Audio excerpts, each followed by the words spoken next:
എല്ലാ മാസവും ഗുരുവായൂരപ്പനെ ദർശിക്കാൻ പൂന്താനം എത്തുമായിരുന്നു.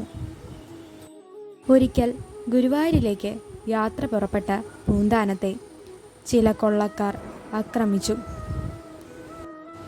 അപകടം മനസ്സിലാക്കിയ പൂന്താനം സഹായത്തിനായി കണ്ണുകളടച്ച് ഭഗവാനെ വിളിച്ചു. കൃഷ്ണ, ഗുരുവായൂരപ്പ, എന്നെ രക്ഷിക്കൂ. കുറച്ചു കഴിഞ്ഞപ്പോൾ ഭഗവാനെ അണിയിച്ച ആ വനമാലയുടെ സുഗന്ധം പരന്നു. പെട്ടെന്നാണ് പൂന്താനം കാണുന്നത്, സാമൂതിരി രാജാവിൻ്റെ മന്ത്രിയായ മങ്ങാട്ടച്ചൻ തൻ്റെ മുന്നിൽ നിൽക്കുന്നു. പൂന്താനത്തിന് അത്ഭുതമാകുകയാണ്. തൻ്റെ മുന്നിൽ നിന്ന് കൊള്ളക്കാരെയൊന്നും കാണാനില്ല.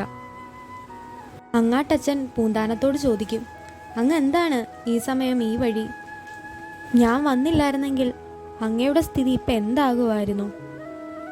മങ്ങാട്ടച്ചനോട് പൂന്താനം നന്ദി പറഞ്ഞു. കൂട്ടത്തിൽ ഭഗവാനോടും തന്നെ രക്ഷിച്ചതിൽ. പൂന്താനം മങ്ങാട്ടച്ചനോട് പറഞ്ഞു, അങ്ങ് എന്നെ രക്ഷിച്ചതല്ലേ, എൻ്റെ കയ്യിൽ നിന്നും എന്തെങ്കിലും ഒരു ഉപകാരം അങ്ങ് സ്വീകരിക്കണം. തൻ്റെ കയ്യിൽ കിടന്ന മോതിരമൂരി മങ്ങാട്ടച്ചന് സമ്മാനിച്ചു പൂന്താനം. അന്നു രാത്രി തന്നെ മറ്റൊരു സംഭവവും നടന്നു. ഗുരുവായൂർ ക്ഷേത്രത്തിലെ മേൽശാന്തിക്ക് ഭഗവാന്റെ ഒരു സ്വപ്ന ദർശനം കിട്ടി. ഭഗവാൻ പറഞ്ഞു, വിഗ്രഹത്തിൽ ഒരു മോതിരം കിട്ടും, നാളെ വരുന്ന പൂന്താനത്തിന് കൊടുക്കൂ. അത്ഭുതമെന്ന് പറയട്ടെ, അടുത്ത ദിവസം ശ്രീകോവിൽ തുറന്നപ്പോൾ വിഗ്രഹത്തിൽ ഒരു മോതിരം. അല്പസമയത്തിനകം പൂന്താനം ദർശനത്തിനായി വന്നു. പ്രാർത്ഥനയും തുടങ്ങി. മേൽശാന്തി ശ്രീകോവിലിൽ നിന്നും ഇറങ്ങി വന്ന് പൂന്താനത്തിന് മോതിരവും കൊടുത്തു. സംഭവിച്ച കാര്യങ്ങളെല്ലാം പൂന്താനത്തോട് വിശദീകരിക്കുകയും ചെയ്തു. ഈ മോതിരം ഇന്നലെ ഞാൻ മങ്ങാട്ടച്ചന് സമ്മാനിച്ചതല്ലേ?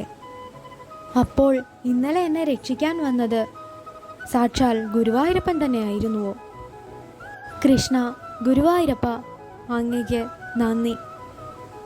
തൻ്റെ ഭക്തൻ ഏതെങ്കിലും ഒരു ആപത്തിൽപ്പെട്ടാൽ അവിടെ ഏതൊരു രൂപത്തിലും ഏതൊരു ഭാവത്തിലും ഭഗവാൻ പ്രത്യക്ഷപ്പെടുക തന്നെ ചെയ്യും. അതിനൊരു ഉദാഹരണമാണ് പൂന്താനത്തിൻ്റെ ഈ അനുഭവ കഥ.